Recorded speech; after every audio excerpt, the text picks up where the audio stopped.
ప్రజలు ఇంటి దగ్గర నుంచి బస్టాండ్కి రావడానికి ఆటోలు వాడుకుంటా ఉన్నారు. అవును, ఎన్నికల హామీ మేము 12,000 రూపాయలు సంవత్సరానికి ఇస్తామని చెప్పినాం. మీ నిర్వాహకం వల్ల, ఆర్థిక సంక్షోభం వల్ల ఈ సంవత్సరం ఇవ్వలేకపోయినాం. భవిష్యత్తులో తప్పకుండా ఆటో కార్మికులు ఆదుకునే బాధ్యత మా ప్రభుత్వానికి ఉన్నది. ఇటువంటి రాజకీయ క్రీడలు మీరు ఇలా ఒక రోజు కొరకు ఏదో ఆటో కార్మికులు వేసుకున్న డ్రెస్సులు వేసుకొని ఇతరత్ర ఏదో ఇటువంటి వేషాలు వేసేటువంటి ప్రయత్నం, నిన్న బేడీలు వేసుకొని ఇటువంటి చేయడం అనేటువంటిది పొలిటికల్ డ్రామా.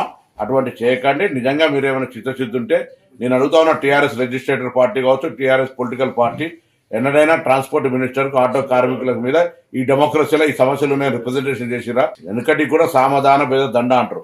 అవేం లేకుండా మీరు కనీసం రిప్రజెంటేషన్ కూడా చేయకుండా మీరు అటుగా ప్రొటెస్ట్కి వెళ్ళిపోతే, మేము అనేక సందర్భాలు ఆటో కార్మికులతో సమావేశాలు పెట్టినాం. రండి, ఆటో ప్రతినిధులు తీసుకొని బరాబర్ డెమోక్రటిక్ ఆఫీసులో కూర్చొని మాట్లాడదాం. అంతేగాని ఇటువంటి వాళ్ళ పేరు మీద మీరు పొలిటికల్ ప్రోగ్రామ్ తీసుకునేటువంటి ప్రయత్నం చేస్తే ఇది మంచిది కాదు సమాజానికని మనం చేస్తాం.